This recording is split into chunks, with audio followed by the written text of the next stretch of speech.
Hey everybody, welcome back to another episode of Dying Laughing. We're in my kitchen studio and my refrigerator just decided to drop a bunch of ice. I feel like this week has been insane. This week has felt like the universe said, here's some joy, here's horror, have fun figuring it all out. Because I had one of the best weekends I've had in a long time on the road. Thanks to everybody who came out to La Jolla Comedy Store, one of my favorite places to play. And then I opened my phone and it was like, oh, cool, the world is burning again. Awesome. Everyone's dying. Everyone's dead. We're not going to escape it. It's a revolving door. So I went from having great shows to seeing death and opening my phone and doom scrolling. And I basically considered that my cardio for the weekend. That's it. This episode is about emotional whiplash because none of us are living and feeling anymore. We're just living in tabs on our phone. And I decided to call today's episode The Grief of Joy because I do feel like there is some grief and guilt around feeling joy when the collectiveness of the world seems to be much heavier. And that phrase might make your brain short, and that's the whole point. Because I feel like there's so much good that happens in the world, and it sometimes gets outweighed by everything else that we are inundated with when we open up our phones. And unfortunately, the algorithm sometimes is not in our favor. It's not in our favor. And how do we hold joy without disrespecting the grief that's going on, especially when you have personal wins and there's celebrity deaths and collective trauma happening all at once in the world? How do we do it? So this episode answers that unspoken question and the unspoken guilt that a lot of people can feel. Am I allowed to feel good right now? I'm going to tell you ahead of time, yes. You know what makes me feel good sitting here right now? All of the light. I've got my death orchid, which is a great plant to get somebody if their dog dies or if their aunt dies. Because the orchid, if you relatively know what to do with it, stays alive. This gal's, I'm not sure, a gal. It looks like a bunch of vaginas. This gal is doing great. I also have all these adorable lights. Magic light. We call this magic light. Even though it was probably made in China, that's okay. We appreciate the work. These lights bring me joy. They come with little freaking remote controls. And I feel like Jesus or God. Every time I turn it on or off, I'm like, I am here. God said, let there be light. Also, thank you to the batteries that allows me to provide the light. So this light brings me joy. And I'm not going to feel guilty about it because this has been one of those weeks where everything has existed at the same time. There's a deep sadness. There's collective shock. There's tragic headlines. And also joy, real joy that can exist at the same time. I came off this weekend with energy during a comedy show that I haven't felt in a long time. The shows I had, it was so much fun. The room is a great room to do comedy in. It's one of my favorite clubs in the country to perform at. Big laughs. We got deep, and it's the feeling you have where you remember why you do this in the first place. And then I opened my phone. And then suddenly everything is insane again. The world is heavy. Someone we loved culturally and collectively is gone. And there was a mass shooting overseas. Someone I know was at that festival and left an hour before the shooting. And now you're standing there asking yourself, am I allowed to feel good right now? This episode is about that question. Because I feel like a lot of us are carrying around a lot of guilt around joy. And I won't have it. I won't have it. I am here as your grief guru to tell you I won't have it. Before we get too deep, there's one more moment to have shared joy with me. I will be at the Comedy Mothership in Austin, Texas this coming weekend, the 19th, 20th, 21st of December. You can get tickets at JessimaePelusoComedy.com. I'm also going to make a guest appearance on Tony Hinchcliffe's Kill Tony on that Monday, December 22nd. So check us out. Come see some shows. Come laugh while everything else is going on. Because I feel like happiness now needs some sort of disclaimer.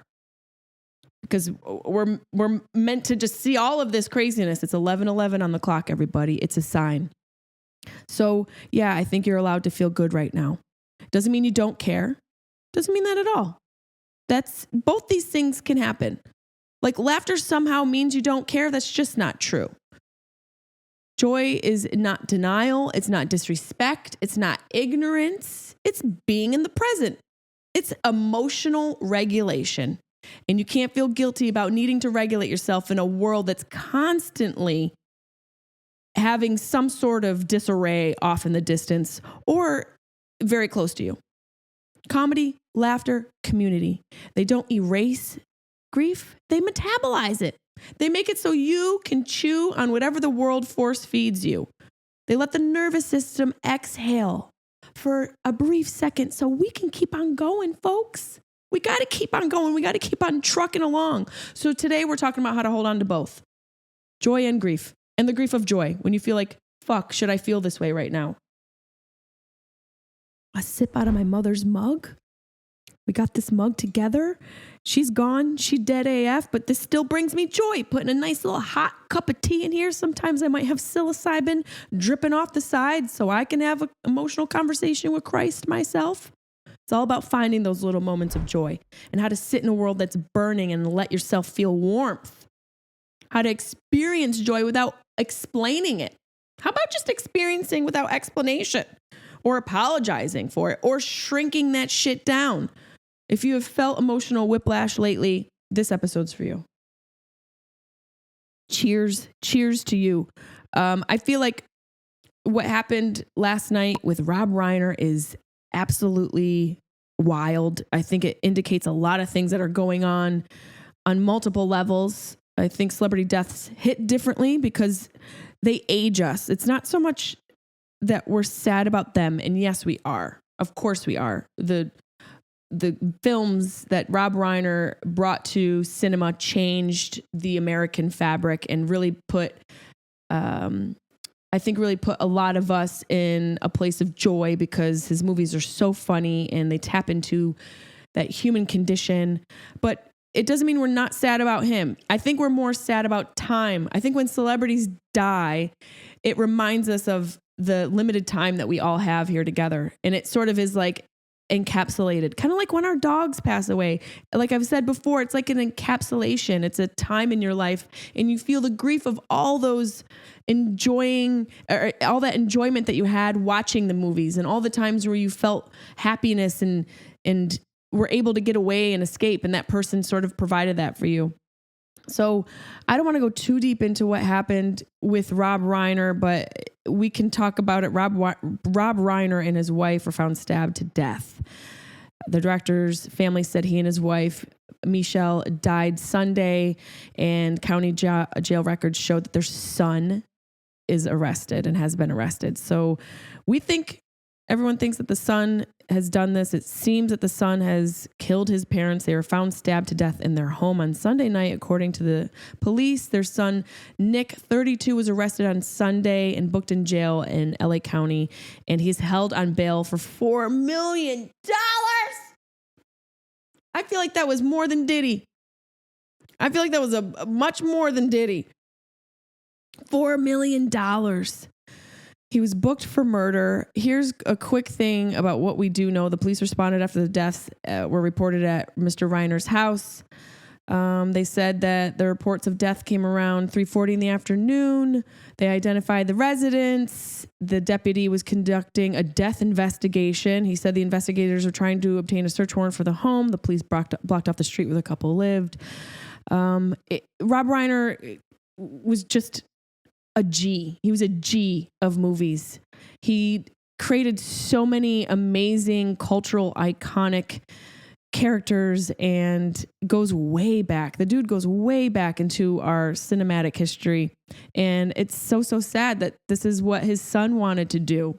This is what he felt he had to do. I'm not even going to excuse it. I'm not going to get too deep into the ethos of what and why and all of that. It's just really, really sad. But let's do a little bit of a flip here, because I feel like there's a lot of actors that are coming out and talking about Rob Reiner and how much of an influence he was on them personally. But here, as a collective society, here's a little bit of what he put into our hearts and our homes. All in the Family, which was way before my time, but that show I know was a very groundbreaking show because of the content and how they delivered everything. And it really dealt with a lot of different subject matter in society. Spinal Tap, which is so ridiculous. Princess Bride alone? Come on.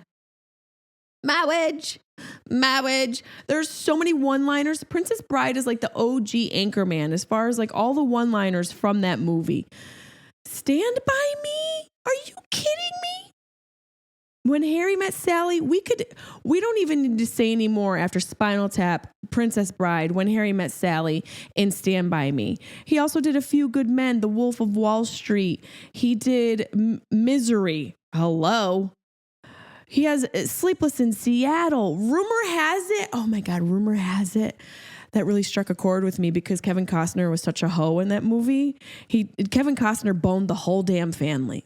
I don't mean to break it up, but Kevin Costner broke up the whole dang family. He boned them all. He got in there. Rob Reiner even was involved in The Bear. What else do we have here? The Story of Us. I'm such a like late 90s, early 2000s movie baby, but The Story of Us with Bruce Willis and Michelle Pfeiffer. Don't even get me started. The First Wives Club.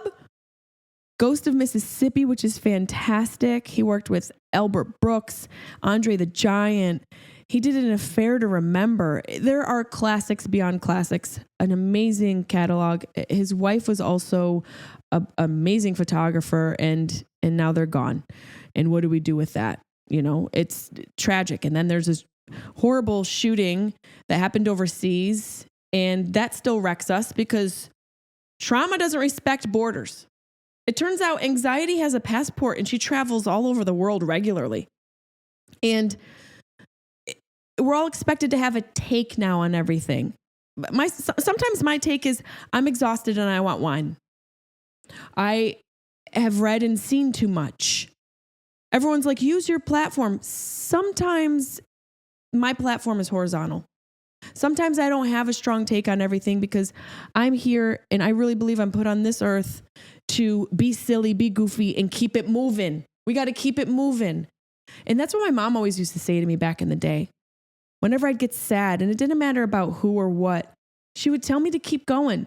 She would actually say, you better put on your big girl panties and deal with it. Nancy said that to me multiple times, and I was like, you are abusive. Like, you're an abusive mom, but she was right.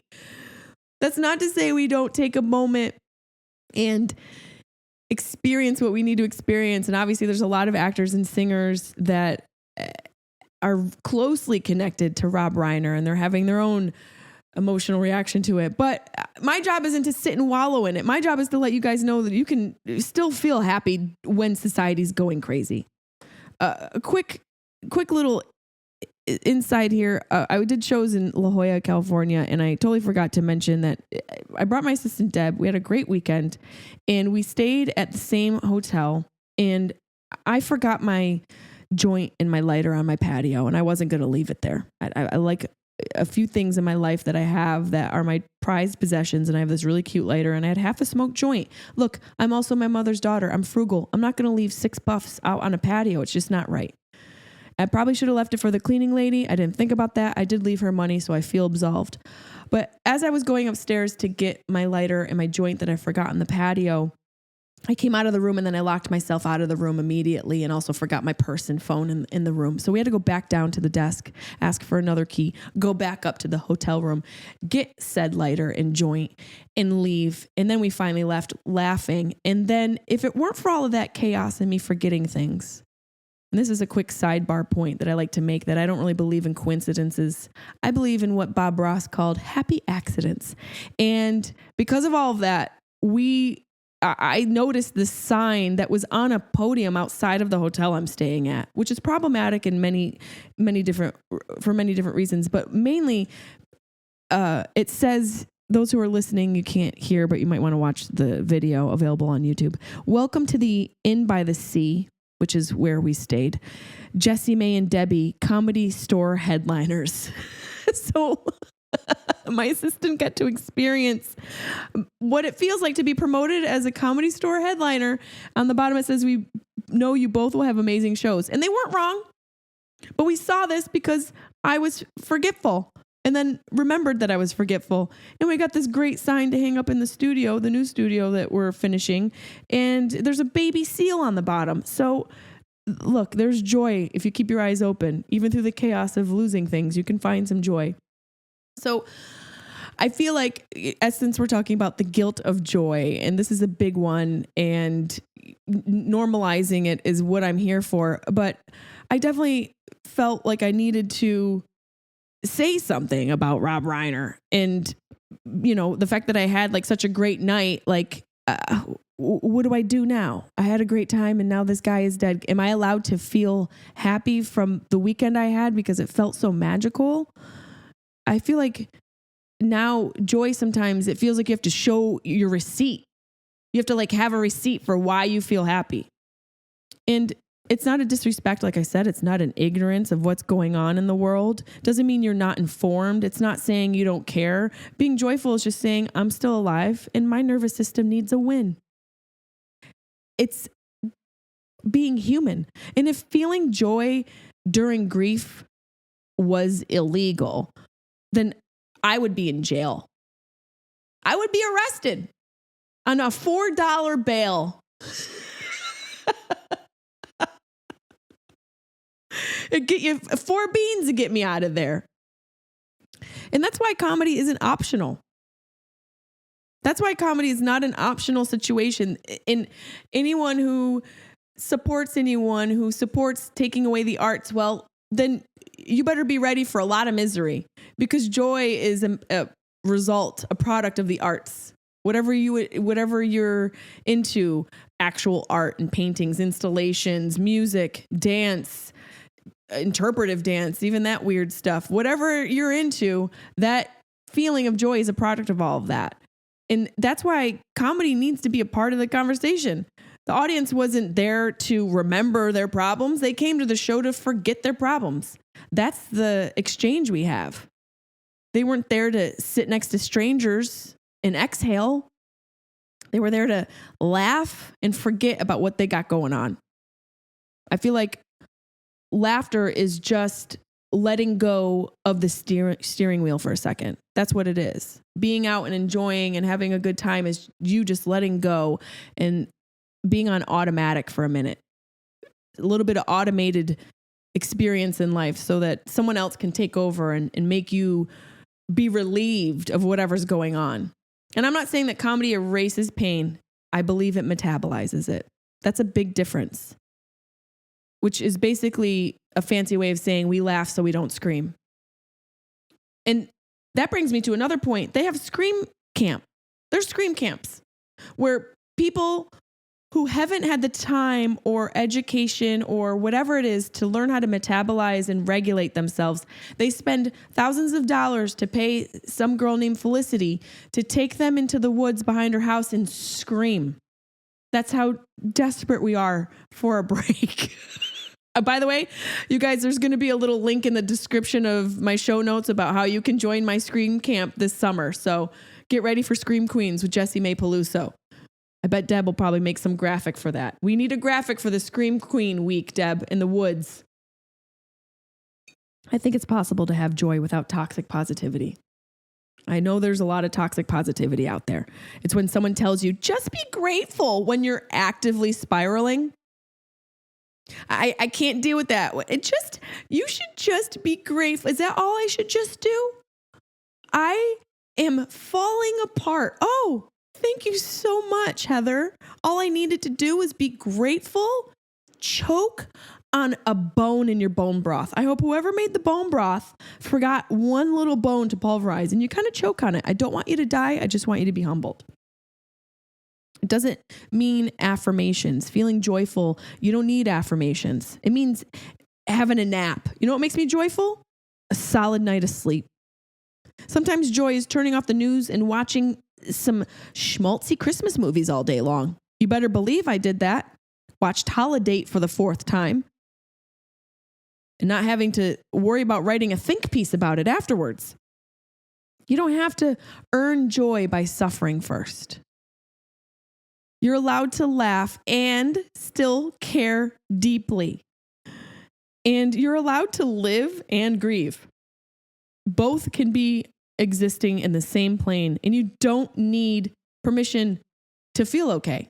This isn't jury duty, okay? I feel like I'm here as your emotional support podcast host this week, letting you know that in the middle of everything that's going insane in the world, not to mention the fact that we're in between two of the biggest holidays of the year. I don't know if you listened to the last episode that we have, How to Survive the Holidays, Thanksgiving edition. We are also going to do a Christmas edition, and I'm going to do a year-end wrap-up as well for everybody. But you don't need permission to feel okay. I'm here to let you know that. I think we can hold both in our hands. I think both can exist. And we have to acknowledge before we go the ridiculous message that Trump posted. We just have to acknowledge it real quick. No matter where you stand on the political line, we don't get political on this podcast. I think we all have our views and our viewpoint. And I also think that none of us have all the information. So I think it's important to not hold so steadfast to whatever your beliefs are and stay open to the fact that you might be in a world where there are people who are powerful who are lying to us for their own personal gain and their own financial gain. Trump said, and this is in his words, on his truthsocial.com website. I was like, I need to find the source. I'm not going to just look at screenshots. I want to find the actual post. So I found the actual post. He said, a very sad thing happened last night in Hollywood. Rob Reiner, a tortured and struggled but once very talented movie director and comedy star, has passed away, together with his wife, Michelle, reportedly due to the anger caused others through his massive, unyielding, and incurable affliction with the mind-crippling disease known as Trump derangement syndrome, sometimes referred to as TDS. He was known to have driven people crazy by his raging obsession of President Donald J. Trump, with his obvious paranoia reaching new heights as the Trump administration surpassed all goals and expectations of greatness, with the golden age of America upon us, perhaps like never before. May Rob and Michelle rest in peace. This person is a sociopath. There, I said it. He's an absolute sociopath. This is like during the holidays, your crazy uncle got into the dark liquor and started really spewing craziness at the table. And everyone's like, put him outside in the snow. Just put him outside in the snow and let the coyotes come at this point. It's gross. It's really gross. The fact that I thought, oh, here he goes. I really thought, oh my God, he's going to not make it about himself for once. And he couldn't help himself. And then he turned it into some SNL skit. He's basically, at this point, Trump is writing for SNL. That's the one thing I will give him credit for. I do believe he deserves credit and actual credit on the credits of Saturday Night Live, saying that he is a writer. It just goes to show you that some of us don't have decency. Some of us don't have decency. And some weeks are going to be heavy. Some weeks are going to be joyful. Most weeks in our lives are going to contain both.